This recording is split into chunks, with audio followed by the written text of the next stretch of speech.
effectivement, devant le musée de Cutry, on invite nos amis à venir découvrir une petite ville qui se trouve tout près de Longwy. Alors on est effectivement devant un ancien musée, il est fermé. Mais il est fermé ou... Ah oui, il est fermé. Alors c'est une bâtisse qui a appartenu d'abord à la famille Mercy, puis à la famille Nicolas, qui a été transformée donc dans les années 80 en musée, qui a fermé malheureusement ses portes. Parce qu'il faut dire qu'ici, Gilbert, on est dans une ville où il y a eu un tas de vestiges gallo-romains qui ont été retrouvés, une stèle d'Apollon qui a été retrouvée. Enfin, on est dans un lieu d'histoire, vraiment. Et avant de commencer, moi je voudrais qu'on remercie déjà Monsieur le maire, Monsieur Huard, parce que on l'a contacté et il nous a dit venez voir mon village, venez voir ma ville. Et franchement, ça vaut vraiment le coup. Alors on va vous proposer une petite balade dans Cutry. On a 2 lieux à vous montrer, principalement. On a une chapelle du 18e, la chapelle de l'Assomption, 1750, et l'église Saint-Pirmin. Alors, je ne connaissais pas Saint-Pirmin, je ne sais pas si tu le connaissais. Non. C'est un missionnaire du 8e siècle après Jésus-Christ. On va vous en parler un petit peu plus tard. On va se balader. Allez, maintenant, il faut qu'on marche maintenant. Ah, si tu me le dis. Bon, allez, on va marcher. Allez, on y va. Allez. Où c'est qu'on va là? De quel côté? Alors, Gilbert, on va à la chapelle. Mais est-ce que tu sais pourquoi ce lieu a fermé? Oui, j'ai entendu. Alors, il y a eu des histoires d'humidité. Et donc, les collections ont été envoyées au musée Lorrain à Nancy. À Nancy, voilà. Comme Mais d'hab. Monsieur le maire, Monsieur Huard, nous a dit que ce lieu allait être transformé en centre d'interprétation, une sorte de musée bis qui va être aménagé pour pouvoir découvrir, certes des copies, mais pour pouvoir découvrir un petit peu le passé archéologique de la ville de Cutry. Alors on est rentré dans une chapelle, mais alors vraiment de toute beauté. Elle date de 1750, enfin 1750, Monsieur le maire. Je présente à tout le monde Monsieur le maire, Monsieur Huard, qui a eu vraiment la gentillesse, parce que c'est pas évident de nous ouvrir les portes de ce lieu. Qui donc daterait de 1750, mais qui est bien antérieur, Monsieur le maire. Oui. Alors, cette chapelle, elle a une histoire un petit peu familiale aussi, à cause grâce à cette famille. Oui. Vous me disiez, alors moi je disais d'Angers, c'est faux, c'est d'Amger. Oui. Voilà. Alors, la chapelle a été fondée par un monsieur qui s'appelle Jean d'Amger. Et elle a été ensuite entretenue par sa fille Catherine. Alors on est à l'est de à l'est du village. Alors après, quand on dit à l'est du village, c'est plus forcément l'est, puisqu'il y a des constructions qui se sont faites, mais on était au bout de ce qu'on appelle encore, que certains appellent, moi je ne le fais plus, parce que le vieux village. Le vieux village, d'accord. Mais j'ai vu que Cutry, il y a une richesse au niveau architectural. Oui. Il y a l'ancien musée, vous avez l'église Saint-Pirmin qui est aussi de toute beauté, il y a cette chapelle, il y a des lavoirs, oui. Vous avez des calvaires, encore une fois, et c'est vraiment d'une richesse incroyable, Cutry. Pour la petite anecdote, donc cette chapelle, elle n'est pas ouverte parce que c'est des contraintes, elle est ouverte à la demande, bien sûr, toutes les personnes qui veulent venir la visiter, on se rend disponible, à preuve aujourd'hui. Mais il y a une petite anecdote sur cette chapelle qui m'a fait sourire. Il y a 1 an et demi, il y a un jeune dont les grands-parents habitent Cutry qui m'a appelé en me demandant une faveur. Il a passé sa petite enfance ici, mais pendant les vacances, les parents étaient en Alsace, donc il venait chez les grands-parents. Et il m'a demandé si je pouvais lui donner les clés de cette chapelle pour qu'il demande sa fiancée en mariage. Oh, oui.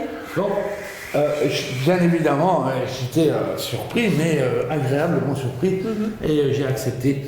Et d'ailleurs, ces jeunes, mais ce jeune en particulier qui n'habite pas Cutry, a voulu se marier à Cutry, et donc après lui avoir offert cette chapelle pour les fiançailles, eh bien, j'ai reçu son consentement de mariage.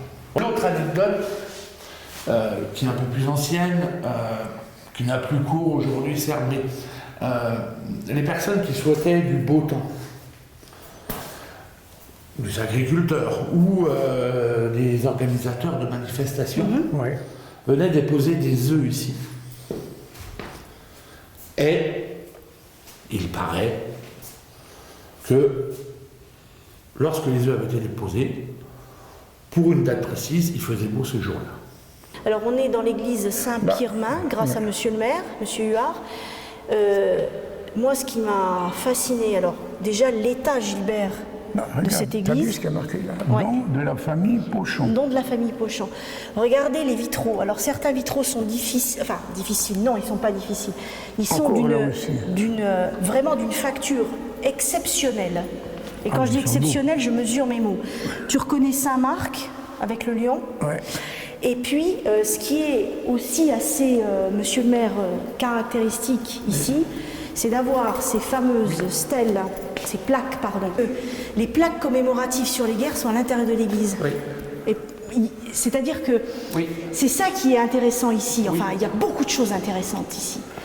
Mais ce qui est vraiment d'exceptionnel, c'est, je vous dis, comme en Picardie, je retrouve des choses qu'on voit dans les cathédrales en Picardie, où cette tradition de mettre les noms enfin les plaques des monuments aux morts, entre guillemets, des morts pour la France, À l'intérieur de l'église. Alors moi j'ai regardé, parce que Saint-Pirmin, je vous avouerai que je ne connaissais Oui. pas. Et en fait c'est quelqu'un qui a vécu à la fin du 7e, début 8e siècle, qui est un missionnaire de la région de Narbonne, donc c'est pas à côté. Hein. Qu'est-ce qu'il est venu faire ici donc? Alors, des missions de christianisation. Alors, il est très connu, Saint-Pirmin, pour avoir fondé des monastères en Alsace. Et en fait, il a donné son nom à cette église. Et c'est quelqu'un qui est très populaire puisqu'il a développé dans la région Alsace et en Lorraine.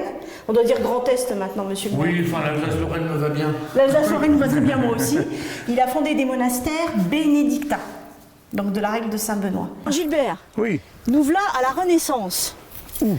Alors, on va se mettre de chaque côté, comme ça, nos amis vont pouvoir regarder. Donc, on est devant une croix qui marque en fait l'entrée du village. Monsieur Huard, monsieur le maire, nous avait dit qu'il y avait en fait 3 calvaires qui marquaient les entrées du village de Cutry. Alors, on est en 1539. Ouais, 1539, la date est indiquée ici. Alors, je ne sais pas si tu vois. Si. Cette croix a été érigée par Joseph Mangin, propriétaire à Cutry, pour le repos des défunts. Ouais. Pierre Mangin, son père, Marie Chabot, sa mère, Marie et Jeanne, apparemment Mangin, ses 2 sœurs, et Pierre, Marie d'Idris, sa femme, Sa femme ici, voilà, et Jean-Pierre Mangin, son fils. Ouais. Alors, moi je trouve que ici, on voit bien, finalement, on est à la croisée des chemins, là, on est entre Chénières, Réon, Constat-Granville, Uny. On voit bien la croisée des chemins, et donc un des 3 calvaires de la commune de Cutry. Ben oui, dans le temps ça se faisait. Hein. Oui. Alors Gilbert, c'est le moment de se dire au revoir. Ben oui, non mais c'est pas ça, je suis en train de regarder. Celui-là, il est un petit peu... Un peu plus moderne. On est devant le lavoir de Cutry. On va dire au revoir un petit peu aux gens parce que on leur a fait découvrir un village de 1000 habitants qui est vraiment magnifique sous tout rapport. Ben oui, mais des fois, il y a quelque chose qui est tout pris et nous, on ne le voit pas. Exactement. Et bien justement, le voilà. Alors, le lavoir, la fontaine, et ben c'est là qu'on va vous dire au revoir et qu'on va vous proposer une prochaine promenade future dans le PIO. Au revoir tout le monde. Allez, ciao, ouais. À bientôt. Allez, viens, on va se balader encore une fois.